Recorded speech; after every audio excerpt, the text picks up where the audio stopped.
आज हम जिस मास्टर क्लास का पहला पार्ट शुरू कर रहे हैं उसका नाम है self love. And you all know that I am so much connected with self love.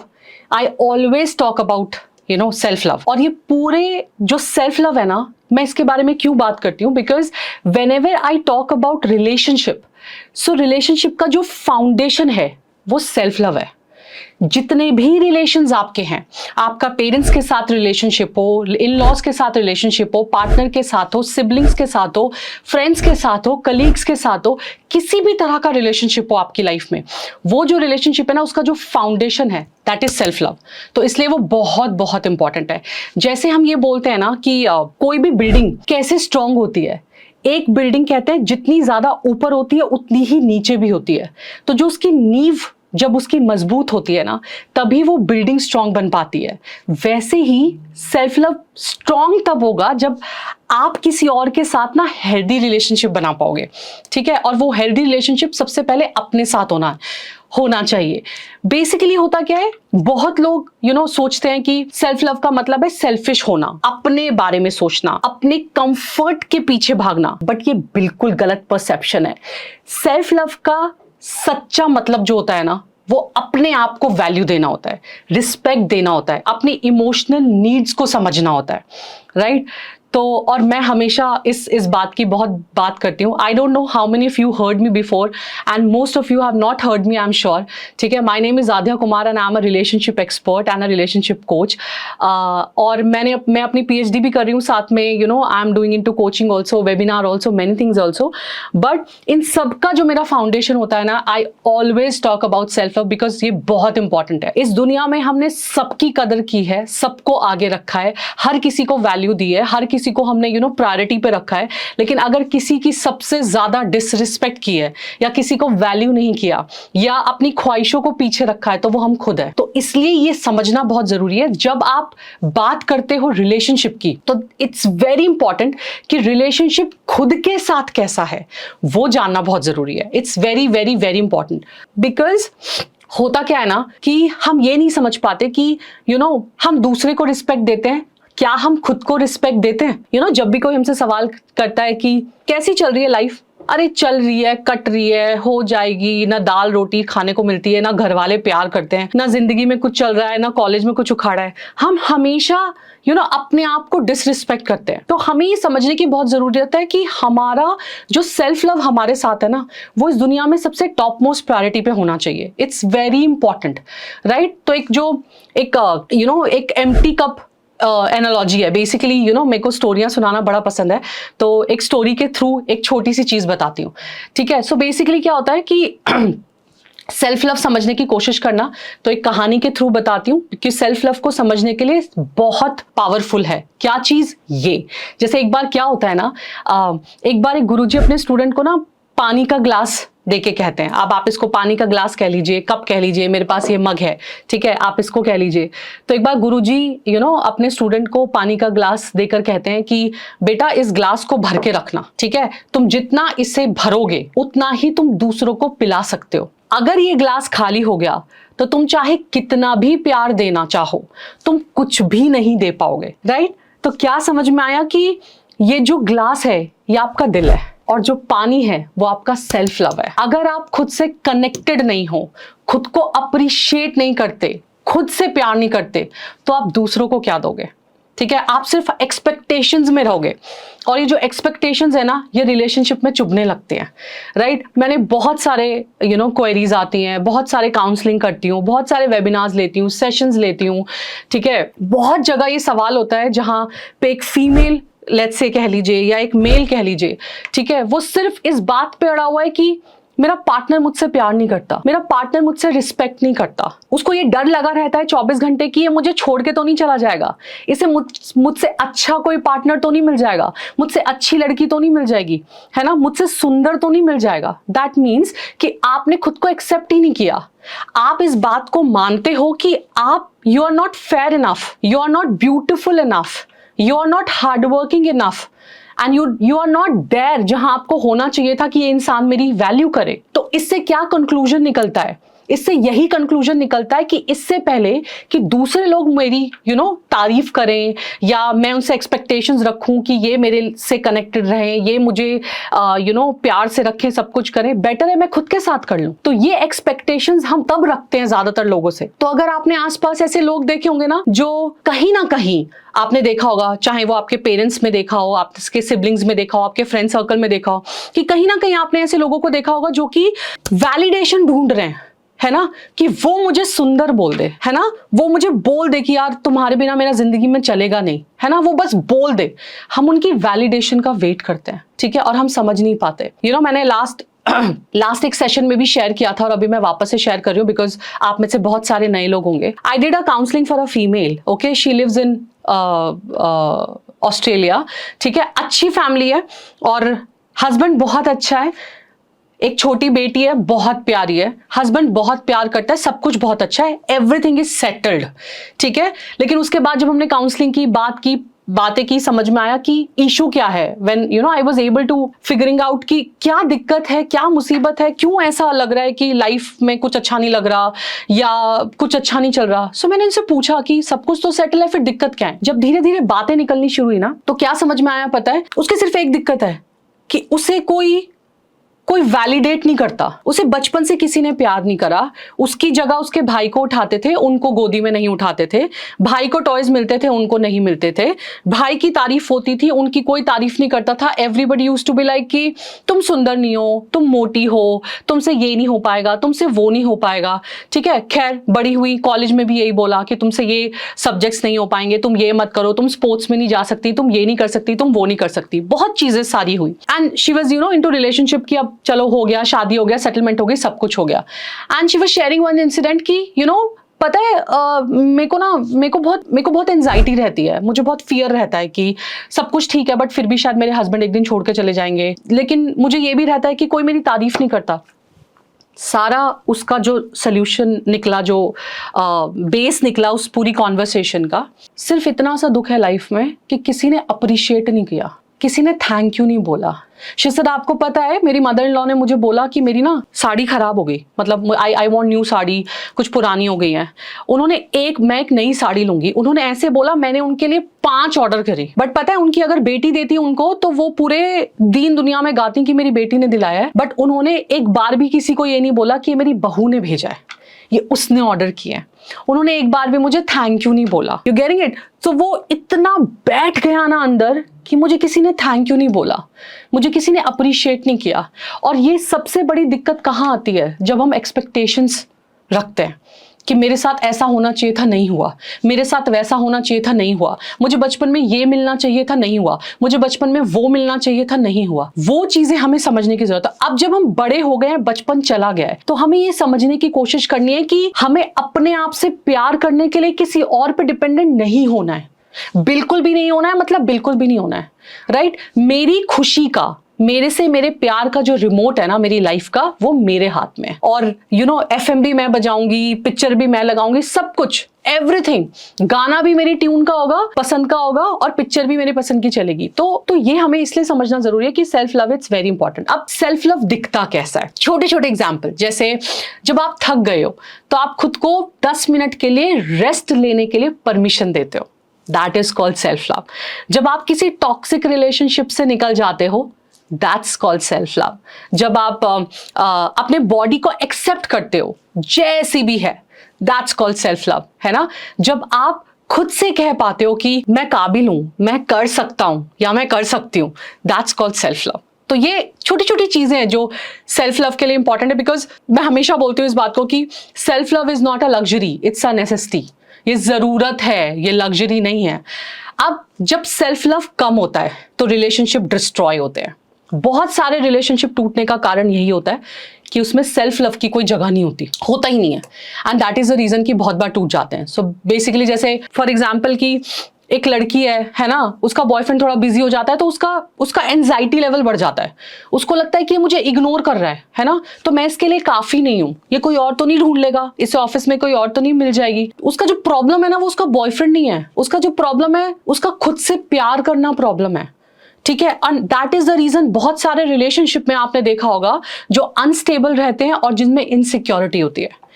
Self love का कम होना भी आपके रिलेशनशिप में आप चेक करना, या तो अपना या अपने रिलेशनशिप पेरेंट्स में या अपने फ्रेंड्स में या सिबलिंग्स में देखना, आपको ऐसे बहुत सारे एग्जांपल्स मिल जाएंगे जहां पे लोग कहते हैं कि मुझे इनसिक्योरिटी है कि वो मुझे छोड़ के चला जाएगा, मतलब खुद से प्यार ही नहीं है, अपनी वर्थ पता ही नहीं है, वो लगता है कि ये नहीं रहा तो मेरा कुछ नहीं होने वाला जिंदगी में, right? So that we really need to understand. फिर तो बेसिकली इसके लिए एक अगर प्रैक्टिस शुरू करो, आप कुछ शुरू करो, अपने लिए अच्छा बोलो, अच्छी चीजें करो, तो आप जब सेल्फ लव की फ्रीक्वेंसी पे जाते हो ना, तो आप नीडी नहीं होते, आप मैग्नेटिक बन जाते हो।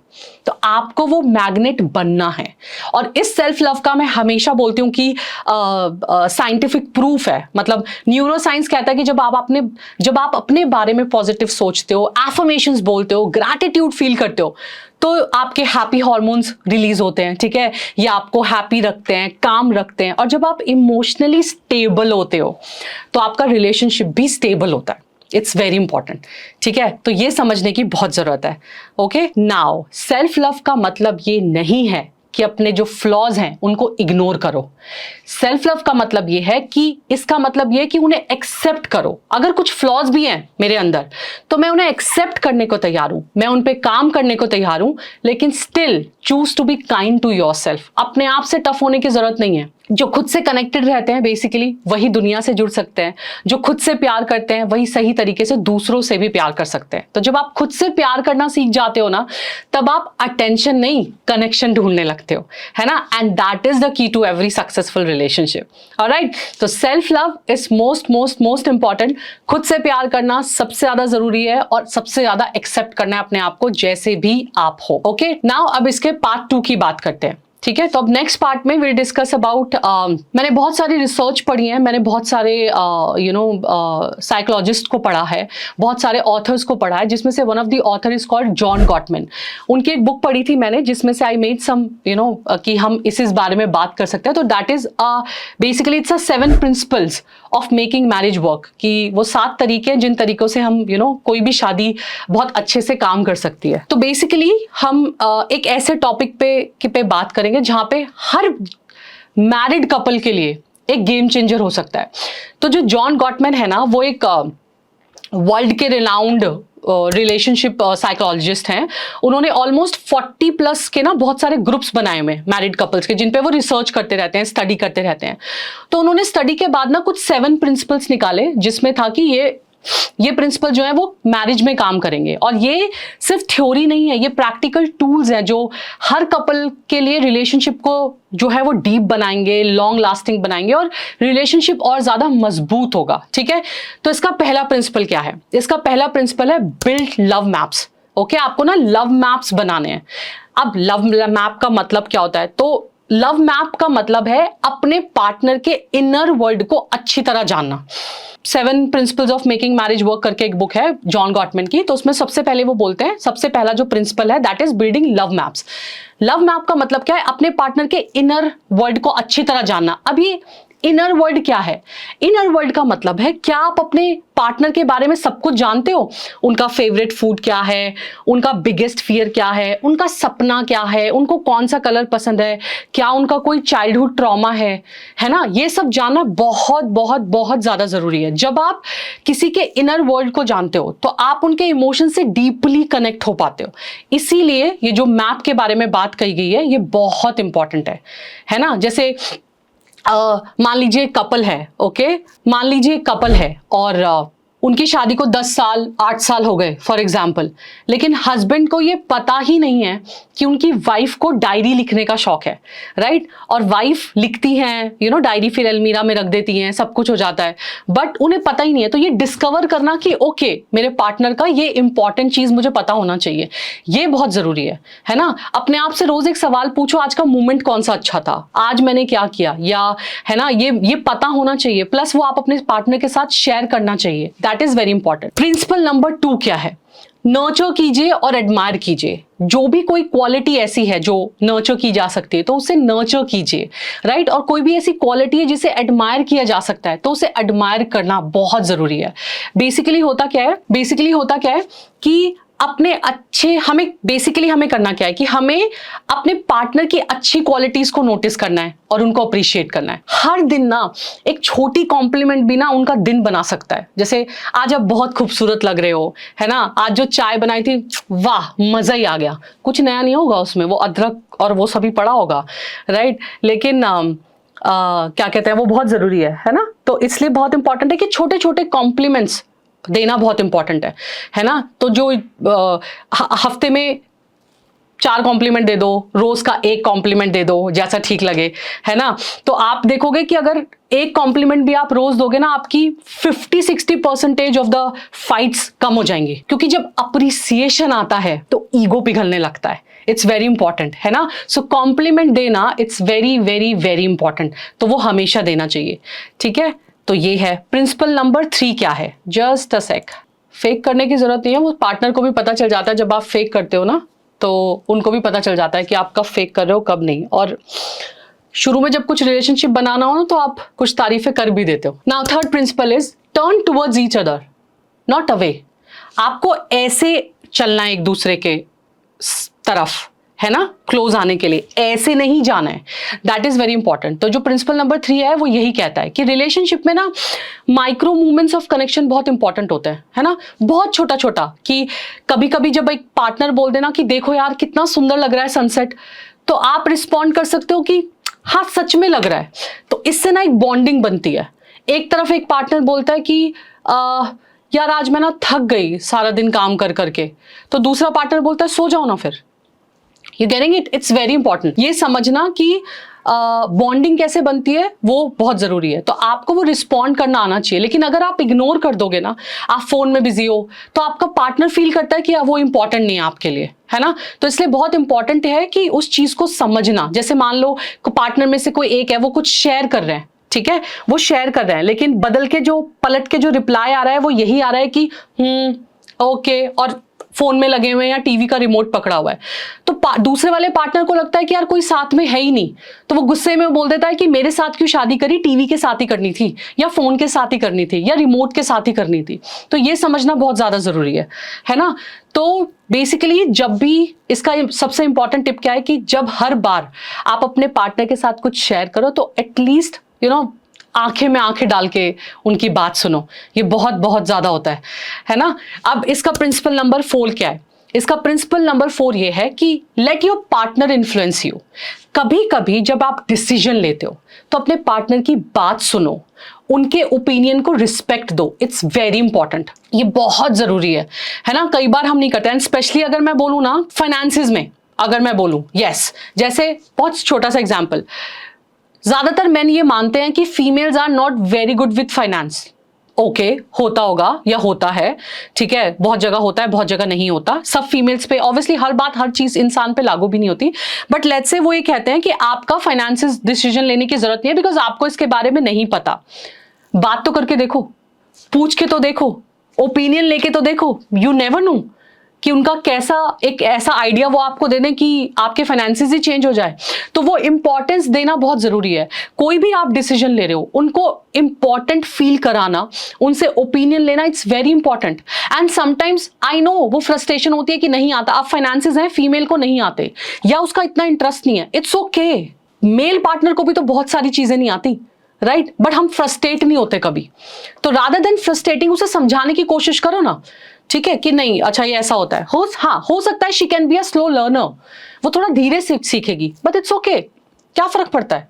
तो वो इंपॉर्टेंस देना बहुत जरूरी है। मान लीजिए आप अपनी पहली कार लेने गए हैं, या आप अपना पहला कुछ लेने गए हैं, और आप साथ में अगर ले जाएंगे बुकिंग कराने के लिए, तो वो उन्हें इंपॉर्टेंट फील कराएगा, है ना। ये बहुत बहुत जरूरत है, बिकॉज डिसीजन मेकिंग में मैं वापस से बोल रही हूँ, पार्टनर की बात सुनना, उनके ओपिनियन को इंपॉर्टेंस देना, it's very very important. Ego के चक्कर में ना डिसीजन अकेले मत लो। जितना आप एम्पावर करोगे ना अपने पार्टनर को, उतना रिस्पेक्ट बढ़ेगा।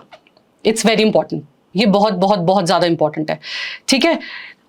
तो मैंने कहा ना, जैसे कि कार लिया आपने, या आपने कुछ भी लिया, है ना, तो ये बहुत जरूरी है। मान लीजिए आप कार बुक करने गए और आपने अपने पार्टनर को पूछा नहीं, और पार्टनर आके फिर ताना मारेगा कि मैं तुम्हारी फैमिली का हिस्सा हूं या मैं पैसेंजर हूं जिसे पीछे बिठा के ले जाना है, तो फिर इसी बात पे झगड़े शुरू हो जाते हैं। इसलिए इंपॉर्टेंस देनी है। Principle number 5, solve solvable problems, जो प्रॉब्लम सॉल्व की जा सकते हैं उन्हें जरूर सॉल्व करो। एंड एक बात बताऊं, हर प्रॉब्लम का सोल्यूशन है। हाँ, वक्त अलग अलग हो सकता है, कुछ प्रॉब्लम्स के सोल्यूशन आ जाए, है ना, और कुछ प्रॉब्लम्स के सोल्यूशन 3 साल बाद मिलेंगे, कुछ प्रॉब्लम के सोल्यूशन 6 महीने बाद मिलेंगे, कुछ प्रॉब्लम के सोल्यूशन 2 हफ्ते बाद मिलेंगे। वक्त अलग अलग हो सकता है, बट हर प्रॉब्लम का सोल्यूशन होता है। तरीका क्या है इसका, क्या मैटर करता है? कम्युनिकेशन मैटर करता है। आर्ग्यूमेंट कुछ भी हो, यू ऑलवेज बी ना, मतलब ये नहीं होना चाहिए कि यू ऑलवेज, तुम ऐसा हमेशा ऐसा करते हो, तुम कभी मेरी बात नहीं सुनते हो, तुम मेरे को बोलने नहीं देती हो, या कुछ भी। हमेशा इट शुड बी लाइक, मुझे ऐसा लगता है या मुझे ऐसा फील होता है, तो तुम नेक्स्ट टाइम से ये नहीं करोगे ना तो मुझे अच्छा लगेगा। सिंपल। चीजों को गलत भाषा में बोल के जितना कॉम्प्लीमेंट कर कॉम्प्लिकेट करने से अच्छा है कि उसे आसान भाषा में बोल के सही तरीके से कम्युनिकेट करने की कोशिश करो। अगर आपका पार्टनर, मैं हमेशा बोलती हूं, अगर आपका पार्टनर आपको वक्त नहीं दे रहा तो आप सिंपल बोलो कि सुनो ना, बहुत दिन हो गए, डिनर पे चलें या एक छोटा सा ट्रिप प्लान करें, बहुत वक्त हो गया साथ वक्त बिताए हुए। सिंपल, रादर देन रोज मारोइंग ताना कि तुम्हें टाइम नहीं होता, तुम्हारे तो सिर्फ जॉब है, तुम्हारा बॉस है, तुम्हारे प्रोजेक्ट्स ही खत्म नहीं होते, नर्क हो गई है मेरी जिंदगी। तो इन सबसे अच्छा है कि आप उसको सिंपल सीधे तरीके से आप चीजों को रखो and that person will understand. ठीक है, तो इंस्टेड ऑफ कि तुम कभी मेरी हेल्प नहीं करते, लाइक कि तुम कभी कभी ऐसा लगता है कि मैं अकेले करती हूं, तुम थोड़ी हेल्प करोगे ना तो मुझे अच्छा लगेगा। It's just a right way to communicate with your partner. It's very important. और इसका गोल्डन रूल क्या है, हमेशा याद रखना, इसका एक गोल्डन रूल ये कहता है कि प्रॉब्लम पे अटैक करो, पार्टनर पे नहीं। हम पार्टनर पे अटैक करने लग जाते हैं और प्रॉब्लम पता नहीं कहां पीछे रह जाती है ना। और यही कारण होता है कि बहुत सारी जो प्रॉब्लम्स होती हैं वो रिजॉल्व ही नहीं होती। इसलिए जो आप बोलते हो ना कि यार ये 6 महीने बाद वाली पुरानी कहां से लेके आ गई, क्योंकि वो 6 महीने पहले रिजॉल्व ही नहीं हुई थी, हम पार्टनर अटैकिंग में लग गए ना। तो आई ऑलवेज से दिस कि कौन सही कौन गलत, ये बात कभी होनी नहीं चाहिए। बात झगड़ा इस बात का हो सकता है कि क्या सही और क्या गलत। हर पार्टनर्स को कभी इस बात पे झगड़ा नहीं करना चाहिए कि तू सही और मैं गलत और मैं सही और तू गलत। ये झगड़े का मुद्दा ही नहीं है। हाँ, चीज क्या सही क्या गलत वो हो सकता है। Okay, now principle number 6, overcome gridlock. ठीक है, ग्रिडलॉक का मतलब क्या होता है कि सेम फेज में फंसे हुए हो आप, है ना, सेम इशू पे बार बार फाइट हो रही है। इसका रीजन क्या होता है कि जो आपका किसी ना किसी का कोई ड्रीम है या कोई इमोशनल नीड है वो इग्नोर हो रही है, तब फाइट होती है। For example, wife wants to be business women और she wanted to be a working women, वो काम करना चाहती है, या पार्टनर जो है, मेल पार्टनर है, वो वो जॉब छोड़ना चाहता है, एक नया बिजनेस शुरू करना चाहता है, उसका सपना है खुद का बिजनेस शुरू करना। अब वो फाइट हो रही है, सिर्फ उसका सोल्यूशन नहीं निकाल रहे हैं कि हम करेंगे नहीं करेंगे कैसा होगा, उसमें सिर्फ हम फाइट किए जा रहे हैं क्योंकि इग्नोर। और जब जब सपना इग्नोर होता है ना, या इमोशनल नीड इग्नोर होती है, तब तब हमें दिक्कत लगती है, तब तब हमारे झगड़े बन जाते हैं और हमारे झगड़े फिर उन्हीं चीजों पे रिपीटेशन झगड़े होने लगते हैं, राइट। तो अगर मान लीजिए कि हस्बैंड बार बार कह रहा है कि छोटी सिटी में शिफ्ट हो जाते हैं, वाइफ मना कर रही है, क्योंकि वाइफ का अपना एक है यार कि वो इंडिपेंडेंट वुमेन होने का सिंबल है, उसके लिए सिटी में रहना, उसे रहना है, उसका सपना है कि उसे सिटी में रहना है। तो इस बात पे बार बार झगड़ा करने की बजाय कि कॉन्फ्लिक्ट के पीछे जो छुपा हुआ सपना है ना, उसे समझने की कोशिश करनी है। It's very very very very important. Okay, now इसका जो प्रिंसिपल नंबर 7 है वो ये कहता है कि क्रिएट शेयर्ड मीनिंग। मतलब कि कुछ कपल्स में ना हमेशा जो एक सक्सेसफुल कपल वो होता है जिसके रिचुअल्स, जिसकी वैल्यूज, जिसके गोल्स हमेशा अलाइंड होते हैं, राइट। It's very important.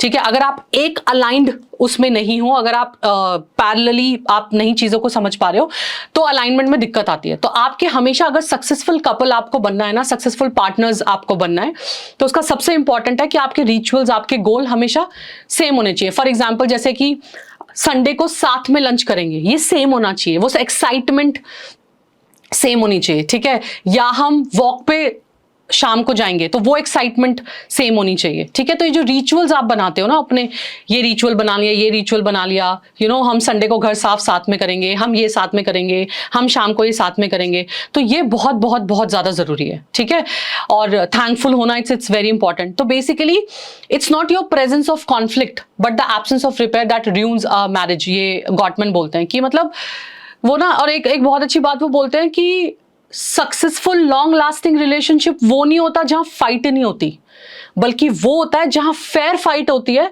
लेकिन इमोशनल बॉन्डिंग हमेशा स्ट्रांग रहती है। कि झगड़ा होना ठीक है, बट वो इमोशनल डिस्कनेक्ट बिल्कुल नहीं होना चाहिए। ठीक है, तो हमको ये समझने की जरूरत है एट द एंड कि शादी कोई भी फेरी टेल नहीं है, ये हम सब ने सुना है, हम सब जानते हैं, मानते हैं। ठीक है, लेकिन अगर आप ये प्रिंसिपल्स फॉलो करोगे तो आपका रिलेशनशिप और स्ट्रांग होगा और मैच्योर होगा और स्पेस, सेफ स्पेस बन सकता है। ठीक है, तो आपको अपने आप से एक्चुअली ये सवाल करना है कि क्या मैं अपने पार्टनर की दुनिया का हिस्सा बनना चाहता हूं, या सिर्फ उसकी लाइफ का एक गेस्ट बने रहना है मुझे और उसकी जरूरतों को, छोटी मोटी जरूरतों को पूरा करना है। तो that is really very important. इसमें और एक चीज समझने की जरूरत है, दैट इज हमारा part 3 which is love languages. Okay, मैं हमेशा बात करती हूँ, गैरी चैपमैन की बुक है, ठीक है, 5 लव लैंग्वेजेस, है ना, and it's very very important. अब लव लैंग्वेज बेसिकली क्या होती है, किस तरीके की होती है, हमें समझने की जरूरत है कि हर इंसान का ना एक वो होता है, एक लैंग्वेज होता है ना। हर इंसान की पसंद नापसंद अलग होती है। ठीक है, और हर इंसान का सोचने का तरीका, बात करने का तरीका, सब चीजें अलग होती है। अब फॉर एग्जाम्पल, रिपीट तो नहीं, बाद में एंड में देखेंगे, अभी थोड़ा सा मैं जल्दी से वो पॉइंटर्स जो मैंने सोचे हुए हैं, लिखे हुए हैं, वो मैं सारे एक बार बोल देती हूँ, है ना। ओके, अब जैसे फॉर एग्जाम्पल, आप जब एक छोटा बच्चा होता है, आप एक छोटे बच्चे से कैसे बात करते हो, है ना, कि ओले सोना बेबी कितना क्यूट है ना, निन्नी किया, मम्मम पिएगा, आप उसकी लैंग्वेज में बात करते हो। आपको लगता है कि अभी वो छोटा है तो वो इसी लैंग्वेज में समझता है, क्योंकि उसके पेरेंट्स उससे इसी तरीके से बात करते हैं, उसके रिलेटिव्स उससे इसी तरीके से बात करते हैं, आस पड़ोस के लोग उससे इसी तरीके से बात करते हैं। तो it's very very very important, है ना, कि हमें ये समझने की जरूरत है कि हम उनसे उसी लैंग्वेज में बात करते हैं। नाउ तो हम बेसिकली बात करने वाले हैं एक ऐसे कॉन्सेप्ट की जो रिलेशनशिप का हार्ट होता है बेसिकली। ठीक है, वो है 5 लव लैंग्वेजेस जो डॉक्टर गैरी चैपमैन ने लिखी है। तो वो ये कहते हैं कि हर इंसान को ना प्यार दिखाने का और प्यार महसूस करने का तरीका अलग होता है। जैसे किसी को चॉकलेट्स पसंद है, किसी को फ्लावर्स पसंद है, किसी को ऑनेस्ट कॉम्प्लीमेंट पसंद है। ओके, तो प्रॉब्लम तब आती है, तो प्रॉब्लम तब आती है जब आप प्यार दे रहे हो लेकिन सामने वाले की लैंग्वेज कुछ और है ना, तो उसको लगता है आप कुछ कर ही नहीं रहे, यानी कि आप फ्रेंच बोल रहे हो जबकि वो जापानीज समझता है, तो कंफ्यूजन होगा ही। 5 लव लैंग्वेजेस अलग होती हैं, एक दूसरे की लव लैंग्वेज समझने के लिए एफर्ट्स लड़ाने पड़ते हैं, लेकिन वो एफर्ट्स लड़ाने पड़ेंगे। आपको ये बात समझने की जरूरत है कि जब आप, मैं हमेशा बोलती हूँ कि जब आप एक लैंग्वेज जानते हो, okay, so what ever is your mother tongue, English, Hindi, जो भी आपकी लैंग्वेज है, वो आपने सीखी, लेकिन एक वक्त आया होगा जब आपने दूसरी लैंग्वेज सीखने की कोशिश करी। जब आप अपनी लैंग्वेज जानते हो, वो आप बहुत आसानी से बोल लेते हो क्योंकि आप वो बचपन से सुनते आ रहे हो और बोलते आ रहे हो। लेकिन जब आपने फ्रेंच सीखनी चालू की या आपने जापानीज सीखनी चालू की, सीखना स्टार्ट किया, तब आपने क्या किया, उसके लिए एफर्ट्स लड़ाए, आपने उसकी वोकैबुलरी सीखी, उसके सेंटेंसेस बनाने सीखे, सब कुछ सीखे। लेकिन आपने ये भी तो समझा होगा कि जहां आपकी लैंग्वेज कंप्लीट नहीं है, राइट, वहां आप टुकड़ों में वो बोलते हो, और जब वो टुकड़ों में बोलते हो तो टुकड़ों में समझी जाती है। तो जब आपकी लैंग्वेज ही क्लियर नहीं है तो सामने वाला समझेगा कैसे। तो मान लीजिए आपने एक नई लैंग्वेज सीखी, आप एक कंट्री जा रहे हो, आपने वहां की, उस देश की भाषा सीख ली, पूरी तरह से नहीं आई, तो जब आप उस देश में जाते हो तो वो भाषा आप आधी बोलते हो, right, hello brother, address, where, food, where, right, मतलब मैं तो बहुत कट टू शॉर्ट बोल रही हूँ, आप थोड़ा और अच्छे तरीके से बोल लेते हो, करेक्ट है, लेकिन आप उसको टुकड़ों में बोलते हो, तो सामने वाला भी टुकड़ों में जवाब देता है। तो हमें ये समझने की, लेकिन जब आप एफर्ट लड़ाते हो और आप पूरी सीख जाते हो तो आप फ्रीक्वेंटली उसको बोलते हो, है ना, पूरा बहुत अच्छे तरीके से आप उसको फ्लुएंटली बोलते हो और सामने वाला भी फ्लुएंटली जवाब देता है। Now what you have to understand is same thing in relationship. जब आप किसी और की लव लैंग्वेज समझते हो तो आपको उसके लिए एफर्ट्स लगाने पड़ते हैं, वो बहुत इंपॉर्टेंट है। ठीक है, अब ये लव लैंग्वेजेस क्या हो सकती हैं, वो बहुत हम समझने की कोशिश कर सकते हैं। तो बेसिकली 5 लव लैंग्वेजेस होती हैं। 5 लव लैंग्वेजेस कौन सी होती है? Words of affirmations, act of service, receiving gifts, quality time and physical touch. ये 5 लव लैंग्वेजेस है। ठीक है, तो वर्ड्स ऑफ, तो सबसे जो पहली है वो वर्ड्स ऑफ एफर्मेशंस है। तो ये वर्ड्स ऑफ एफर्मेशंस क्या है? तो ये वर्ड्स ऑफ एफर्मेशंस क्या है? ये बेसिकली उन लोगों के लिए होती है जिनको वर्बल एक्सप्रेशन से प्यार महसूस होता है। है ना। जैसे मान लो आप कहते हो कि मैं तुमसे प्यार करता हूं, तुम मेरी जिंदगी की स्ट्रेंथ हो, या सिंपल कि तुमने जो भी किया है ना मेरे लिए आज तक लाइफ में, उसके लिए थैंक यू, है ना। तो वो उसका दिल खिल जाता है, तो आप बोल के उसको एक्सप्रेस कर रहे हो, है ना। तो ये बहुत इंपॉर्टेंट है। कई बार हस्बैंड वाइफ में ना एक चुप हो जाता है, एक को तारीफ करनी नहीं आती, एक को तारीफ सुनना पसंद है, अप्रिसिएशन के वर्ड्स कि तुमने मेरे लिए ये किया, तुमने मेरे लिए वो किया, तो मैं उसके लिए बहुत थैंकफुल हूं। तो वो बहुत बहुत इंपॉर्टेंट है। तो रोज ना एक पार्टनर के लिए ना एक लाइन बोलने की आदत डालो कि मैं ग्रेटफुल हूं तुम्हारे लिए इसलिए, है ना, या आई love you because of this, I really appreciate this, I really admire this. ये बहुत इंपॉर्टेंट है, ठीक है। Second love language is act of service.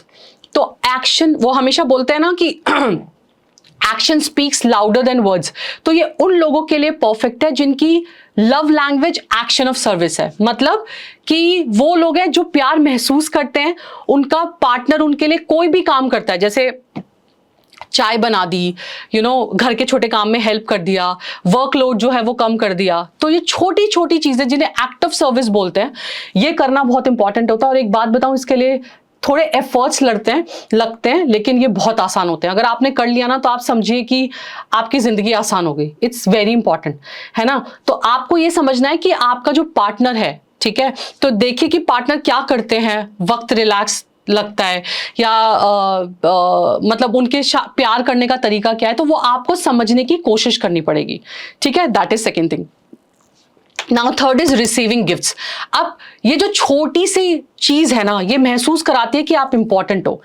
ये मटीरियलिस्टिक नहीं हो सकती, बट बिकॉज गिफ्ट जो है ना, उनका सिंबल हो सकता है कि यार ये कितना थॉटफुल है ना, मतलब मेरे लिए सोचा, फिर मेरे लिए चूज किया, मेरे लिए ढूंढ के लाए गिफ्ट।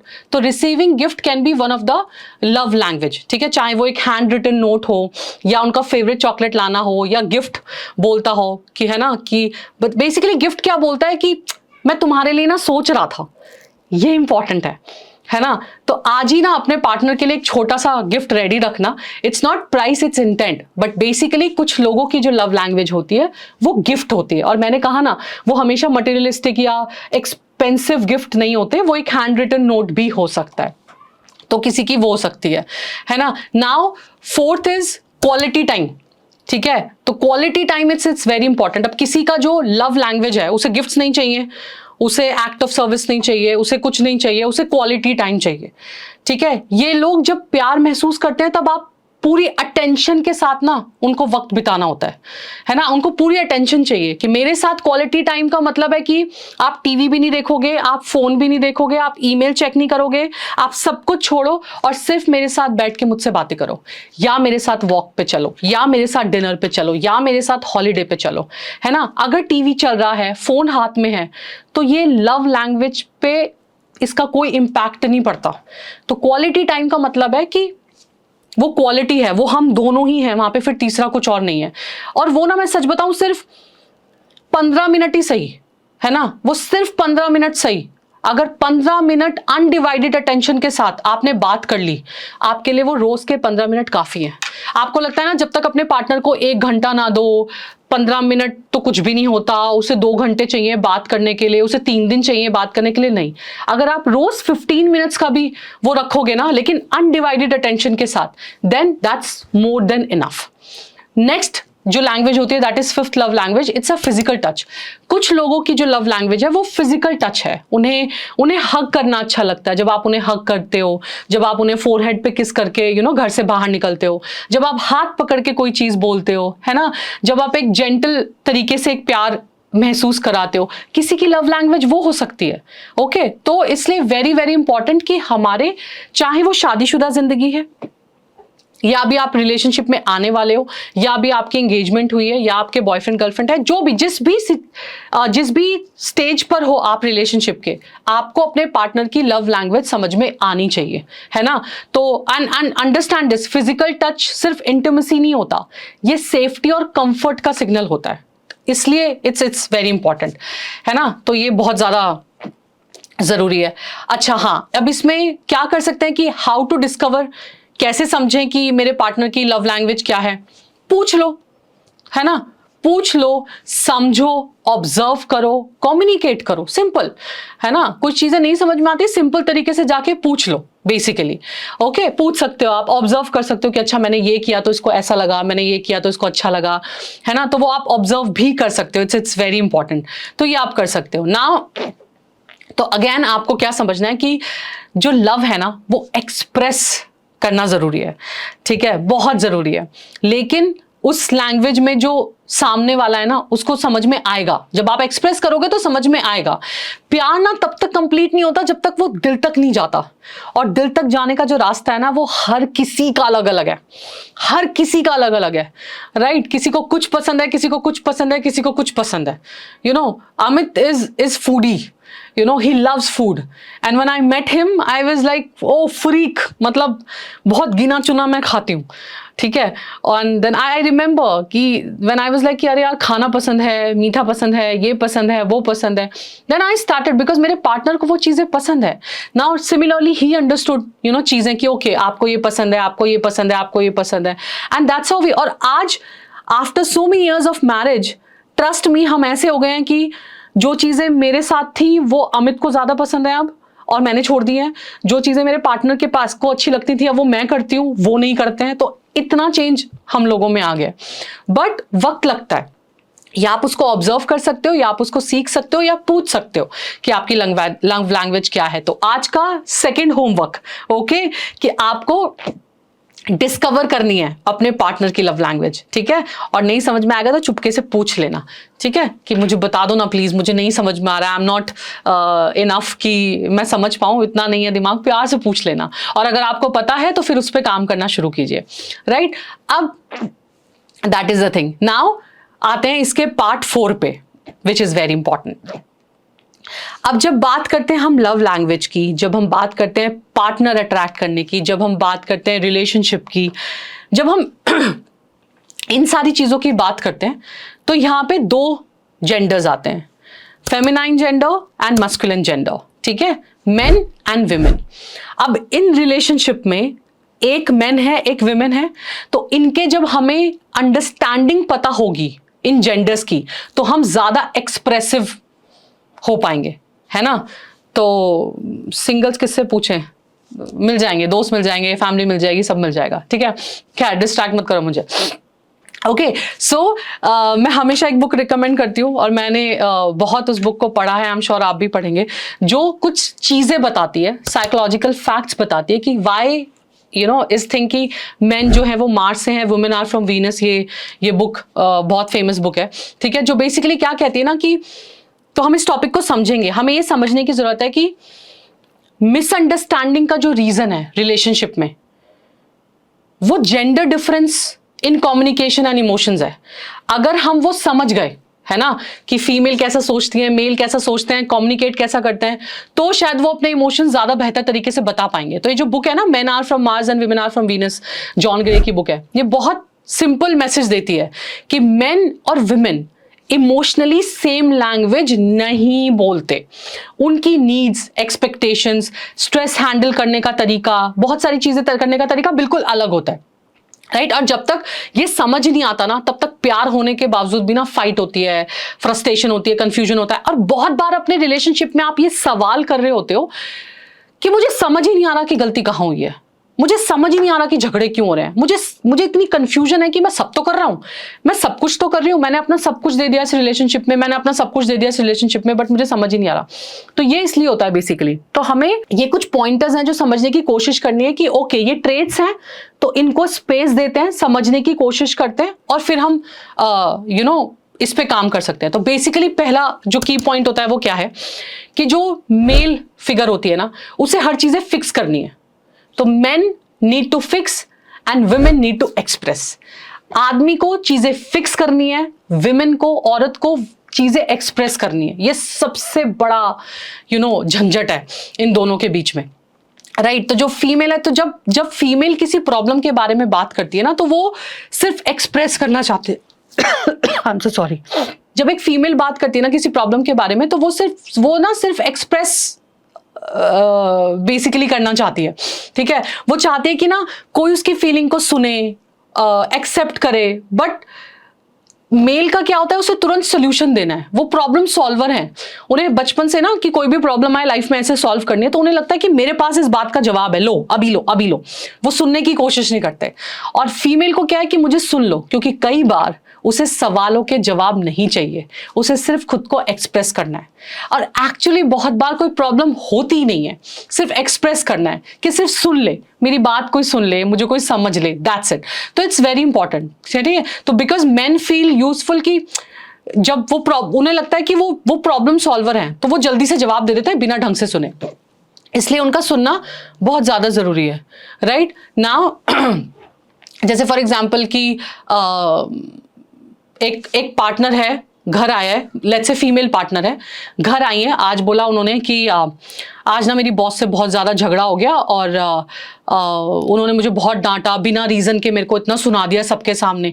इंस्टेंट रिएक्शन हस्बैंड्स का या पार्टनर का क्या होता है, छोड़ दो ना जॉब, क्यों करनी है। तो वो समझ रहे हो कि वो आप सिर्फ बोलते हैं ओके इट्स ओके रिलैक्स, मैं साथ में हूँ, मेरे साथ भी होता है, ऑफिस में तो ये होता ही है, थोड़ा वर्क प्रेशर हो सकता है, बॉस का वर्क प्रेशर होगा। रादर देन ये सब सुनने के, बात करने के, समझने की बजाय या सिर्फ सुनने की बजाय छोड़ देना जॉब, तो छोड़ देना job can not be a solution. तो वो उनको लगता है ये सोल्यूशन बेस्ट है, बिकॉज वो फिक्र भी करते हैं कि यार मतलब पूरे दिन काम करके आ रही है, थकी हुई आ रही है और बॉस इसको इतना सुनाया जा रहा है, बताओ कोई फायदा है कि इसने खाना भी नहीं खाया, मेरा फोन भी नहीं उठाया। तो कई बार वो फिक्र करके भी बोलते हैं, बट सोल्यूशन नहीं चाहिए बॉस, उन्हें कोई सुन ले, ठीक है। तो फीमेल फ्रस्ट्रेट हो जाए इससे पहले कि आप सुन लीजिए। तो डोंट फिक्स, जस्ट लिसन, बस इतना कहो कि यार बुरा लगा, मैं तुम्हारे साथ हूं, इट्स ओके, ठीक है। नाउ पॉइंट नंबर 2, जो मेन का रिट्रीट होता है ना, वो उनकी गुफा होती है, और जो विमेन का रिट्रीट होता है वो रीच आउट होता है। तो बेसिकली क्या समझना है कि जब मेन स्ट्रेस्ड होते हैं तो वो गुफा में चले जाते हैं। उनका गुफा में जाना मतलब चुप हो जाते हैं, उन्हें कोई नहीं चाहिए, उनको अपना स्पेस चाहिए, छोड़ दो। लेकिन जब विमेन स्ट्रेस्ड होती है तो उसे टॉक थेरेपी चाहिए, उसे वैसे भी टॉक थेरेपी चाहिए, उसे बातें करना बड़ा अच्छा लगता है, ठीक है। तो हाँ इसलिए चाहिए ना, सो वो टॉक थेरेपी में बिलीव करती है। अब उसको बात करनी है, उसे अकेले बैठना है, उसे बात करनी है, उसे अकेले बैठना है, यहाँ पे कॉन्फ्लिक्ट्स होते हैं। तो बेसिकली जब इस किसी का कोई वो परेशानी में है अगर मैन, तो उसको अकेले रहना पसंद है, उसे अपनी प्रॉब्लम का सोल्यूशन खुद निकालना है, उसे किसी से डिस्कस नहीं करना, राइट। उसकी जो केव थ्योरी है ना, उसे वहां चला जाना है। लेकिन जो फीमेल्स हैं उन्हें डिस्कस करना है, राइट, मोस्टली। अगेन हाँ, तो मैं यहाँ पे जो भी कुछ बोल रही हूँ वो हर आदमी और हर औरत पे लागू नहीं होता, प्लीज अंडरस्टैंड। ये कुछ चीजें हैं, अगर आप किसी पॉइंटर के साथ कनेक्ट करते हो वेरी गुड, आप किसी पॉइंट के साथ नहीं कनेक्ट करते तो आप खुश हो जाइए कि ये मेरे अंदर नहीं है, राइट। तो उसको हम जनरलाइज नहीं कर रहे हैं, I am just talking in a general normal way कि ऐसा होता है, ऐसा नहीं होता, ऐसा हो सकता है कुछ के साथ, ओके। बेसिकली तो जो हाँ हम क्या बात कर रहे थे कि वो केव थ्योरी, कि उन्हें अपना गुफा में जाना मतलब वही कि उनको किसी से बातें नहीं करनी है ना, किसी से वो नहीं करना है, ओके। तो उन्हें लगता है सोल्यूशन, वो शांत रहेंगे, थोड़ा सा अपने आप को स्पेस देंगे तो सोल्यूशन मिल जाएगा, है ना। तो बेसिकली यहाँ पे टिप है फॉर द फीमेल्स कि जब भी आपका पार्टनर, मेल पार्टनर चुप हो जाए, तो उसका मतलब ये हमेशा निकालने की जरूरत नहीं है कि वो नाराज है। उसका मतलब ये भी हो सकता है कि अभी उसे प्रोसेस करने में टाइम लगेगा, वो शायद अभी प्रोसेस कर रहा है, तो थोड़ा रुक जाओ, थोड़ा सब्र कर लो, ऐसा हम कर सकते हैं, राइट, जिनको लगता है कि उनके पार्टनर के साथ ऐसा है।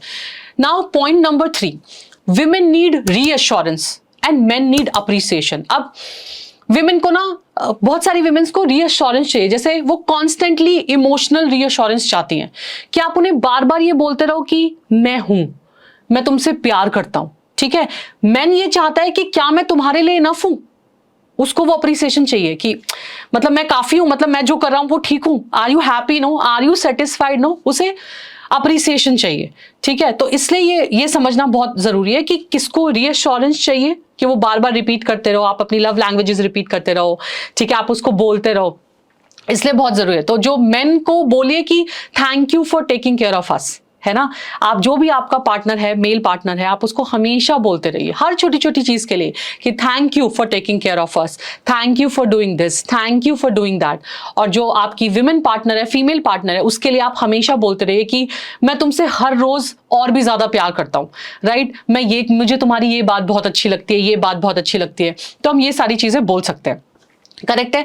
नाउ पॉइंट नंबर 4 हम क्या कर सकते हैं, पॉइंट नंबर 4 क्या कहता है कि जो मेन है वो talk to solve, women talk to connect. जो मेन है, जैसे मैंने पहले भी शेयर किया कि उन्हें सॉल्व करना है, वो बात ही इसलिए करते हैं क्योंकि उन्हें सॉल्व करना है बहुत सारी चीजों में लेकिन जो फीमेल बात करती है वो कनेक्ट करना चाहती है, ठीक है। जैसे कई बार मेरे साथ भी होता है कि मैं समटाइम्स आई एम लाइक, मैं अच्छा जब व्हेन आई टॉक सो आई तो लाइक टेलिंग स्टोरीज, ओके। मैं खुद को मास्टर स्टोरी टेलर बोलती हूँ, है ना, कि मुझे स्टोरी सुनाने का शौक है। It's not that I am the only best person of telling stories, मुझे सुनाने का शौक है। मैं जब भी कोई बात कहती हूँ तो मुझको आगे की पीछे की थोड़ी सी कहानी बताती हूँ।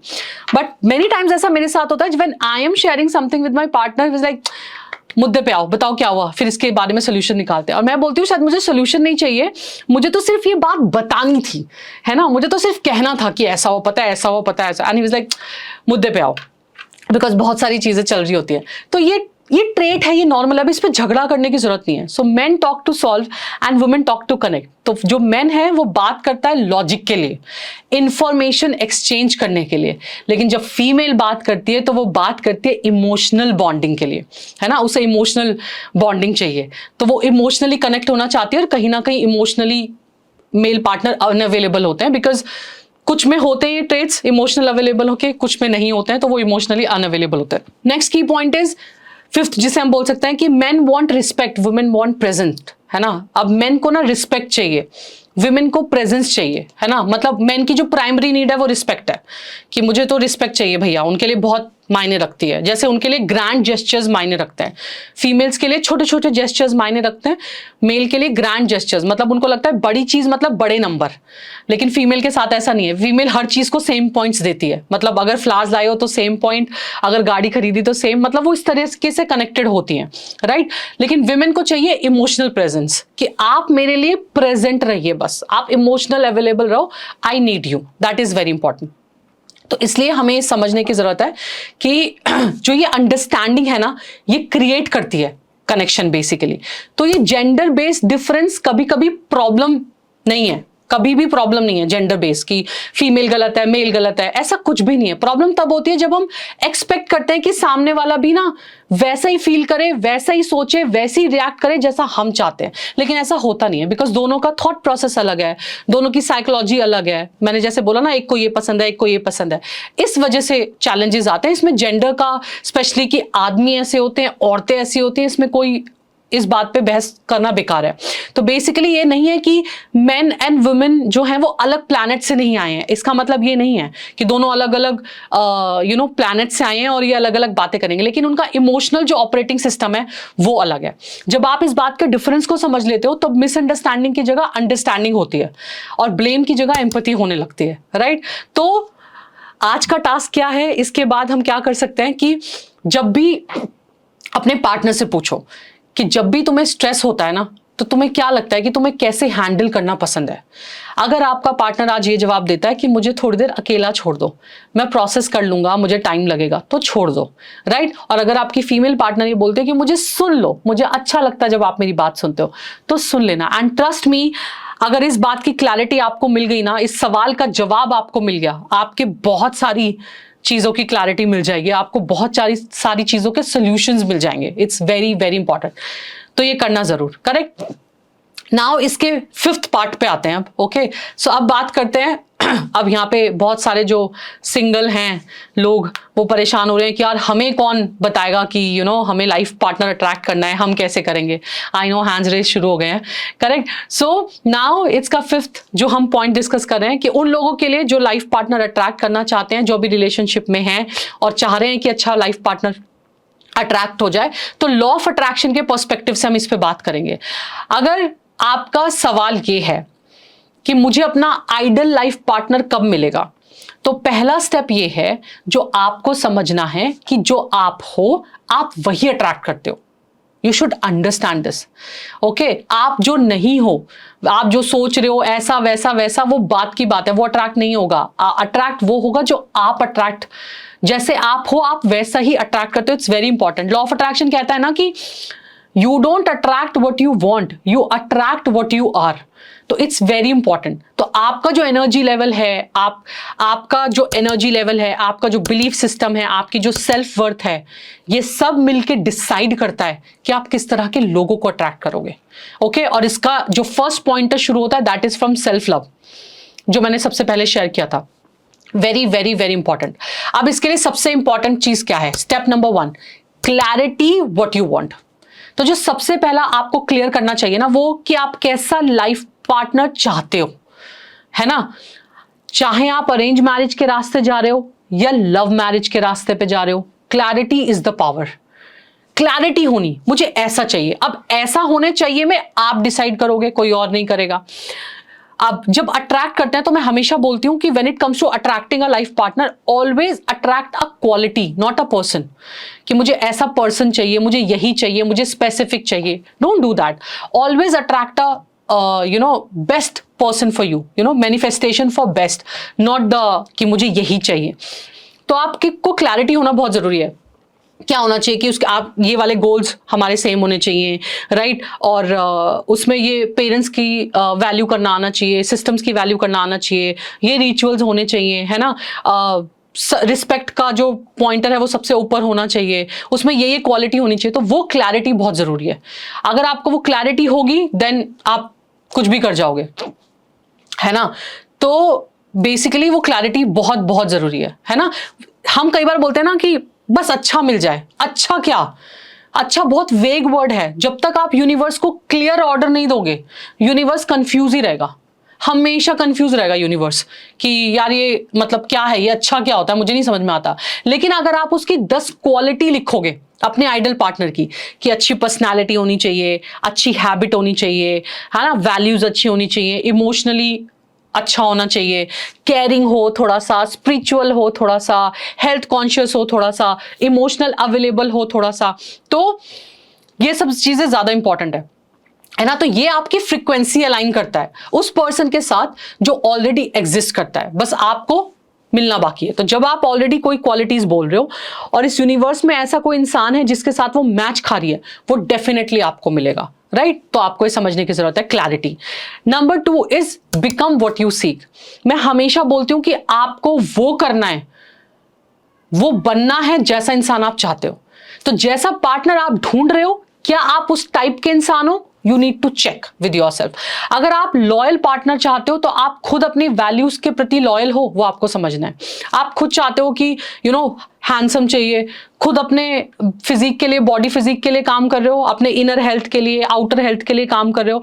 खुद आपको चाहिए हार्ड वर्किंग हो, क्या आप अपनी लाइफ में हार्ड वर्क कर रहे हो? आपको चाहिए अच्छा सेटल्ड हो, क्या आप अपनी लाइफ में सेटल्ड हो? आपको चाहिए अच्छा कमाता हो, क्या आप अच्छा कमाते हो, आपका अच्छा पैकेज है? ये सवाल अपने आप से करने बहुत जरूरी है। आपको वो बनना पड़ेगा जो आप चाहते हो। तो बिकम व्हाट यू सीक। मैंने हमेशा अपने ऊपर मैंने बहुत जगह शेयर किया है दैट कि मैंने बहुत काम किया है अपने ऊपर।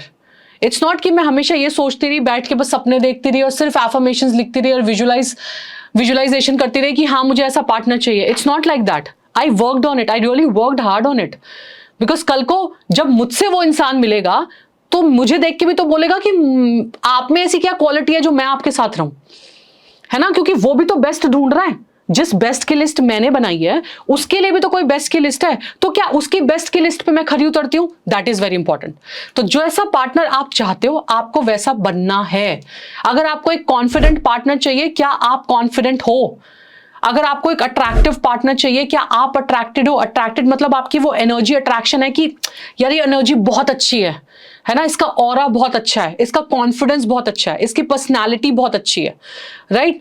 तो इसलिए बहुत इंपॉर्टेंट है खुद पे काम करना, राइट। तो इसलिए लॉ ऑफ अट्रैक्शन का सीधा रूल, लाइक अट्रैक्ट्स लाइक, ठीक है। नाउ अपने आप को प्रिपेयर करो उस रिलेशनशिप के लायक बनने के लिए, है ना। बहुत लोग बोलते हैं मैंने ऐसा अफर्मेशन किया, मैंने वैसा किया, मुझे मिला नहीं, है ना, या ऐसा मिलेगा क्या? अब सिर्फ लिस्ट बनाओगे और खुद पे काम नहीं करोगे तो नहीं चलेगा। तो जो इंसान आपके ड्रीम में है वो भी शायद आपके जैसे किसी इंसान को मैनिफेस्ट कर रहा है। इसलिए काम करते रहो अपने आप पे काम करना कभी मत छोड़ो। नाउ स्टेप 3, इसका स्टेप 3 क्या है? Let go of desperation and past attachment. देखो, जब भी लॉ ऑफ अट्रैक्शन की बात हम करते हैं, हम हमेशा एक चीज बोलते हैं कि जहां डेस्पिरेशन मोड आ गया वहां लॉ ऑफ अट्रैक्शन काम नहीं करता। तो आपको डेस्पिरेशन छोड़ना होगा। अब जब कई बार लोग बोलते हैं ना मुझे पार्टनर अट्रैक्ट करना है, तो मैं एफर्मेशन कर लूं, ठीक है कर लीजिए। क्या क्या लिखूं, ठीक है ये लिख लीजिए। 21 दिन करूं या 25 दिन करूं, अच्छा इतने दिन कर लीजिए। नहीं हुआ तो इतना डाउट है, और फिर 21 दिन के बाद नहीं हुआ। अब 21 दिन में शादी होनी कोई लिखी थी, आपने कोई चीज, लेकिन आपने उसमें इतना डेस्पिरेशन वाला एनर्जी डाल दिया ना कि वो हो ही नहीं रहा है।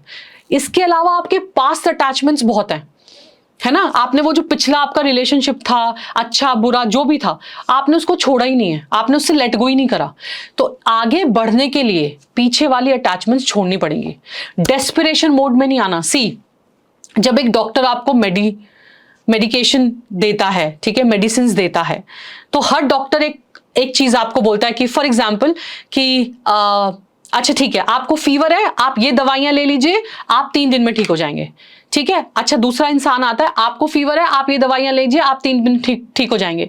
लेकिन क्या आपने ये बात नोटिस नहीं करी कि सेम दवाइयों से कोई इंसान 3 दिन में ठीक होता है, किसी को 2 महीने लग जाते हैं, किसी का कोर्स 7 दिन का होता है, किसी का कोर्स 15 दिन का होता है।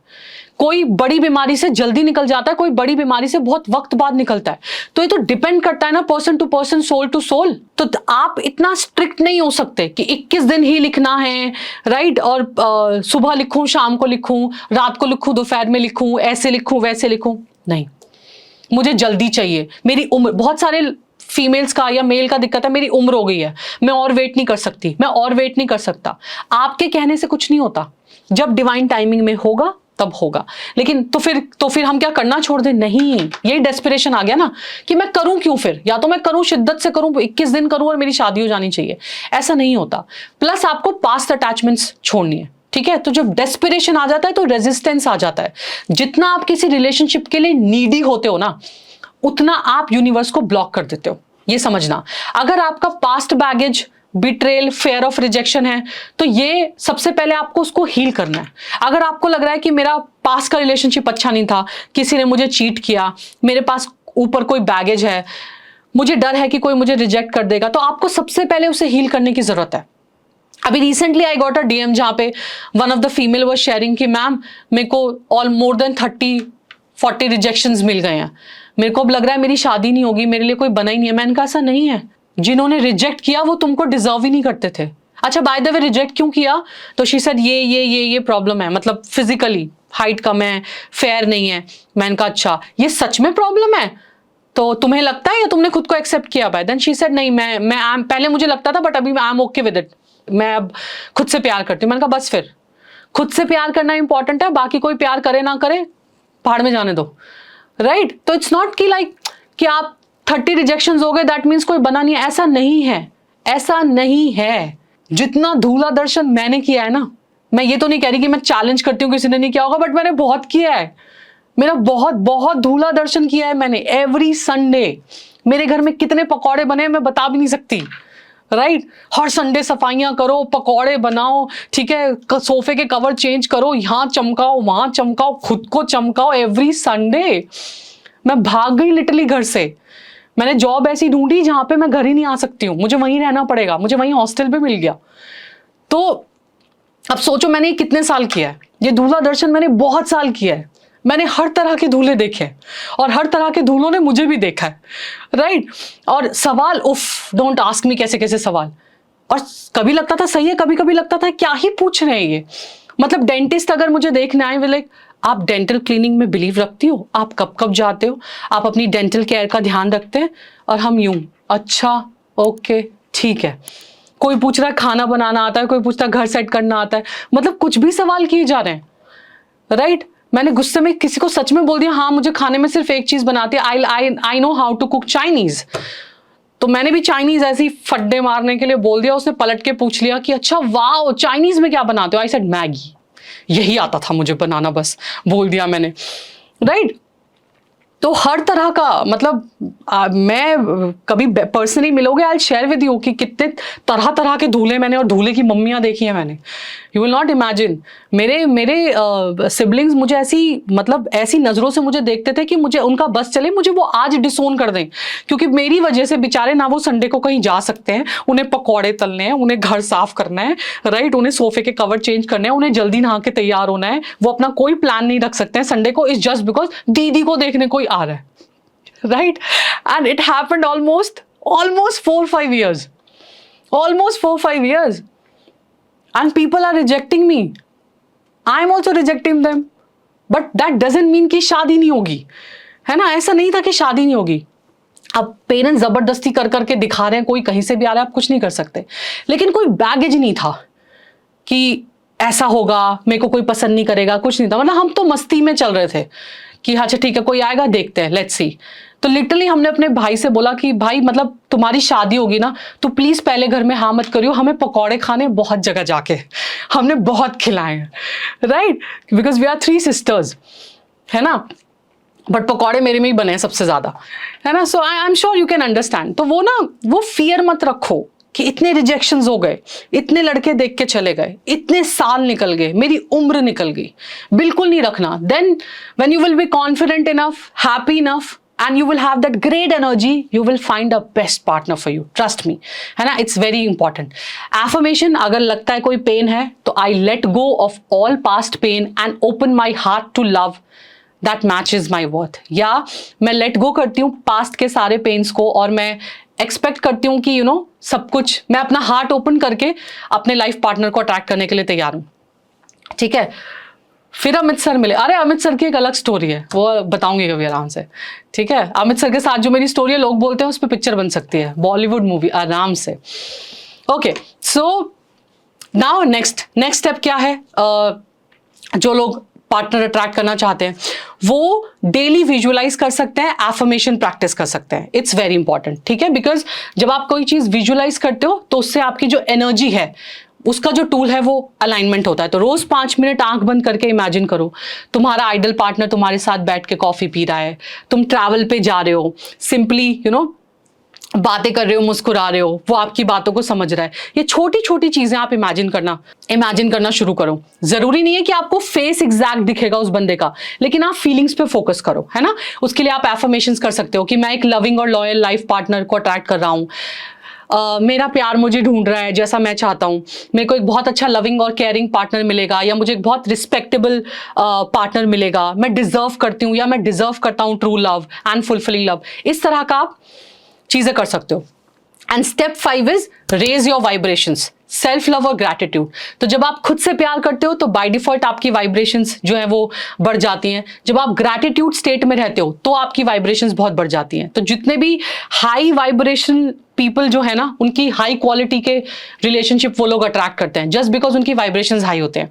तो जब आप खुद से प्यार करते हो, जब आप खुद से प्यार करते हो, जब आप खुद से ग्रैटिट्यूड प्रैक्टिस करते हो, तो लाइफ ना आपको कंप्लीट लगती है, ठीक है।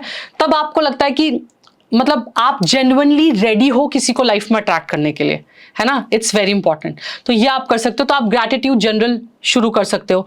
आप 2 महीने करके देखो, आपकी एंटायर एनर्जी जो है वो शिफ्ट हो जाएगी और आप एक बहुत अच्छा रिलेशनशिप अट्रैक्ट करोगे। आप 2 मंथ्स करके देखो, है ना। Gratitude for self, gratitude for the people around you, है ना। आप नेचुरली बहुत अच्छा लाइफ पार्टनर अट्रैक्ट करोगे, ठीक है।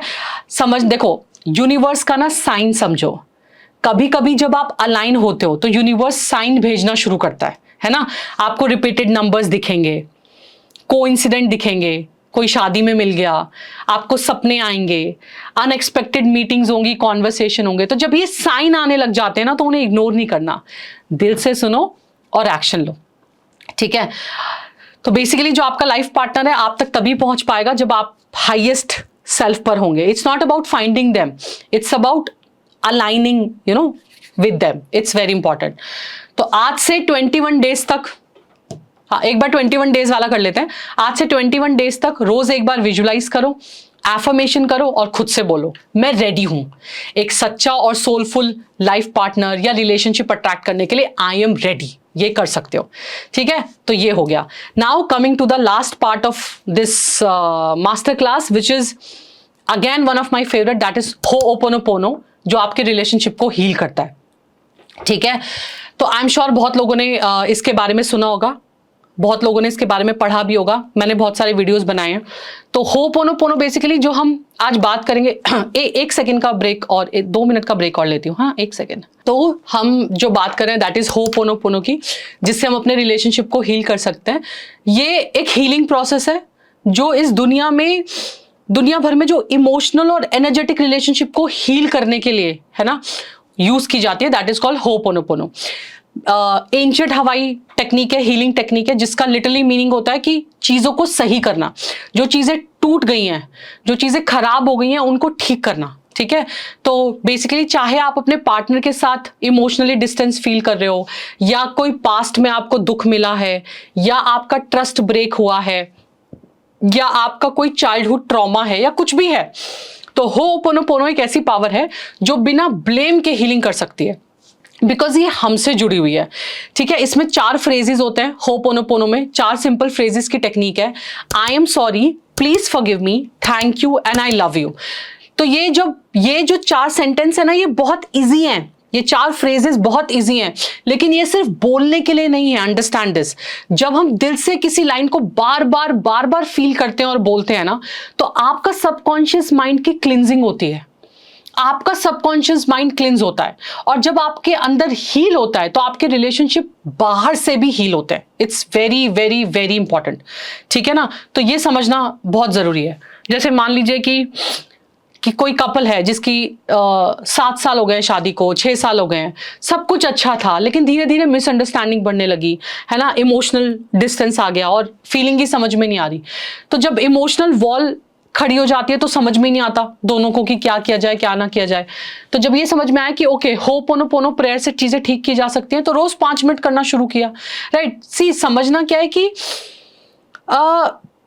अब जैसे मान लो रिलेशनशिप में है, अगर इश्यू आया है, कुछ भी है, तो होओपोनोपोनो का मतलब क्या है। पहला तो जो 4 फ्रेजेस है ना, आई am sorry, please forgive me, thank you and I love you, इसका मतलब क्या है। आई एम सॉरी का मतलब है आई एक्सेप्ट कि जो भी गलती हुई है रिलेशनशिप में, उसके लिए मैं भी जिम्मेदार हूं, राइट। तो जैसे फॉर एग्जांपल एक कपल में हुई, तो आई am sorry for what ever I did, knowingly unknowingly, मैंने जाने अनजाने में जो भी कुछ गलत किया, उसके लिए आई am sorry. Now second is please forgive me for the energy I carried, please मुझे माफ कर दो जो भी एनर्जी मैंने इस रिलेशनशिप के लिए रखी, क्योंकि ये खटास आ गई तो मैंने फिर रिलेशनशिप में अच्छी एनर्जी नहीं दी, प्लीज मुझे उसके लिए माफ कर दो। But thank you, you are still being there, but thank you so much, तुम हमेशा से वहां पे थे, एंड आई लव यू कि मैं अब एक नई जर्नी शुरू कर रही हूँ माफी मांग के, ठीक है, मैं एक अपनी हीलिंग जर्नी पे जा रही हूँ और तुम मेरे साथ हो, उसके लिए थैंक यू।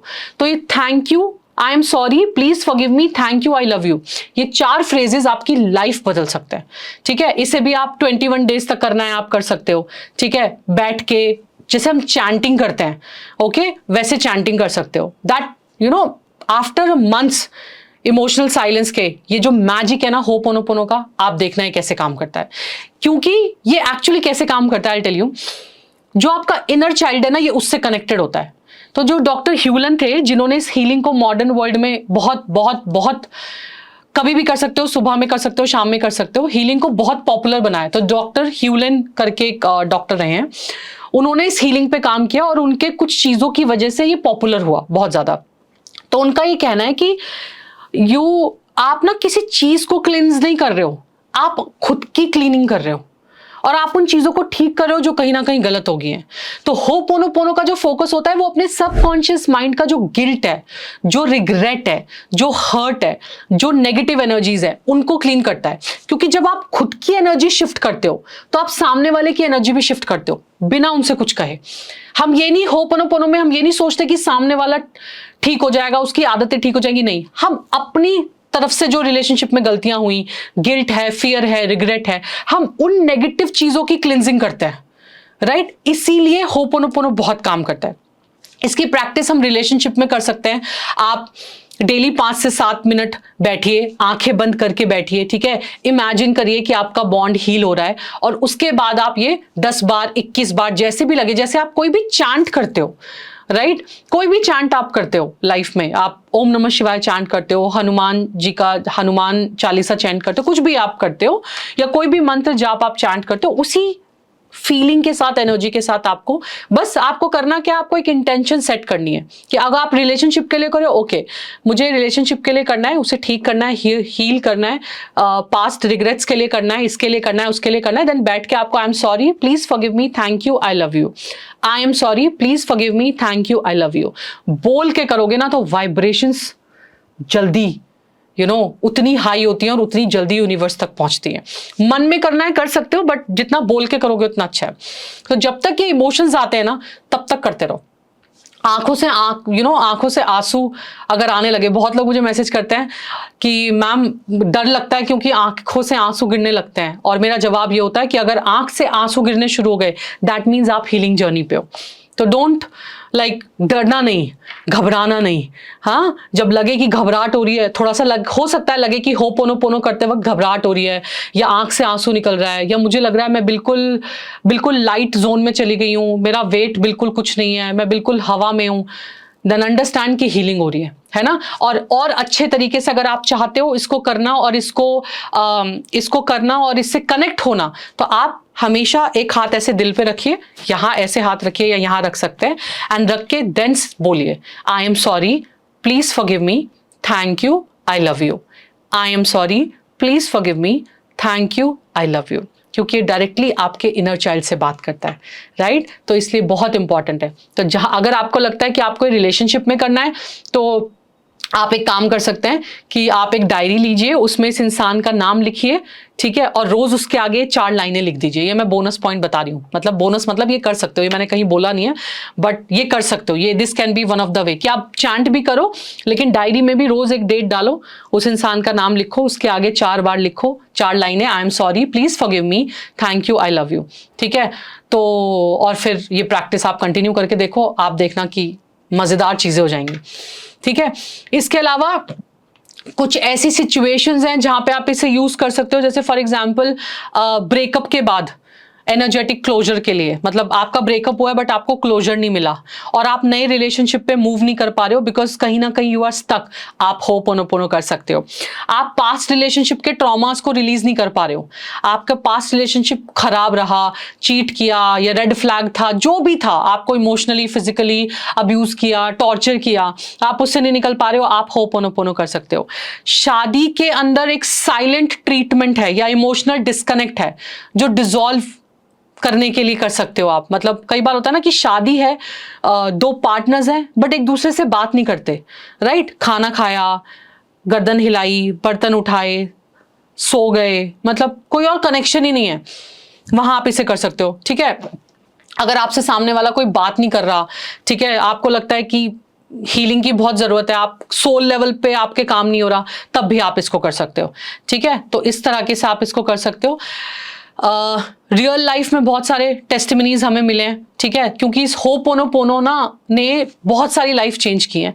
ये आपको ना एज अ पर्सन चेंज करता है, क्योंकि जब भी आपकी एनर्जी को क्लींस करता है ना, तो आप मैग्नेट बन जाते हो। आप एक ऐसे मैग्नेट बन जाते हो जो पीस अट्रैक्ट करता है, जो लव अट्रैक्ट करता है, जो कनेक्शन अट्रैक्ट करता है। आपको करना क्या है, सिंपल 4 लाइनें बोलनी है, I am sorry please forgive me, thank you and I love you, ठीक है। तो यूनिवर्स भी कहता है that means you are ready for healing, है ना। तो इसलिए आज आपको क्या करना है, एक और टास्क करना है कि आपका जो भी रिलेशनशिप है, आपका करंट रिलेशनशिप है या आपका पास्ट रिलेशनशिप है, जिसमें भी आपको लगता है कि हर्ट हुआ है, तो उसका नाम लेके 7 बार होपोनोपोनो करो, आपकी एनर्जी शिफ्ट होते हुए आपको नजर आएगी, ठीक है। ट्राई करके देखिए, है ना। तो बेसिकली जब आप, तो हमने आज एक्चुअली इस मास्टर क्लास में क्या क्या बहुत सारी चीजें समझ ली कि जब आप सेल्फ लव सीखते हो तो आप किसी और का प्यार लेना नहीं बल्कि प्यार देना स्टार्ट करते हो।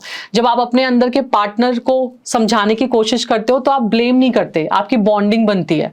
जब आप अपने पुराने रिलेशनशिप वूंड्स को होपोनोपोनो से हील करते हो तो आप खुद को फ्यूचर के लिए आप रेडी करते हो, ठीक है। Because love is all about journey of energy, awareness, understanding, है ना। तो सोचने की बात यह है कि हम हर एरिया में ना ट्रेनिंग लेते हैं, लेकिन रिलेशनशिप जैसे क्रूशियल टॉपिक पे ना हम इनर ट्रेनिंग नहीं लेते कभी भी। आप देखोगे बहुत सारे कोचेस मिल जाएंगे, आपको ट्रेनिंग्स मिल जाएंगी, लेकिन इस बारे में कोई बात नहीं करता। इसीलिए आज का जो सेशन था वो बहुत इंपॉर्टेंट था, ताकि आप अपनी रिलेशनशिप को सिर्फ सर्वाइव करना नहीं बल्कि स्पिरिचुअली थ्राइव करना शुरू कीजिए, है ना। It's very very very important, ठीक है। तो ये हमारा आज का मास्टर क्लास था, और अब हम एक आध thank you so much, okay, thank you so much for listening, ठीक है। और मतलब आई एम श्योर कि आज के इस सेशन से आपको बहुत सारी चीज़ें समझने को मिलेंगी। मैं नहीं बोलूँगी ज़रूरी कि सारे पॉइंटर्स हैं जो जिन पे आपको काम करने की ज़रूरत है, बट आई एम श्योर बहुत सारे पॉइंटर्स ऐसे मिले होंगे जिसमें आपको लगा होगा कि ये कर लिया तो मज़ा आ जाएगा, ये करके देखते हैं। क्योंकि हर इंसान के लिए रिलेशनशिप इंपॉर्टेंट है, और रिलेशनशिप साथ हैं, आपके रिश्ते आपके साथ हैं, तो आप इस दुनिया की किसी भी ऊंचाइयों तक जा सकते हो और बहुत कुछ लाइफ में कर सकते हो। इसलिए ये बहुत इंपॉर्टेंट है, राइट। तो आई am sure, thank you so much कि आपको समझ में आया होगा और आपको वो मिला होगा जो आप चाहते हो। आपको बहुत सारे सवालों के जवाब मिले होंगे बेसिकली, राइट।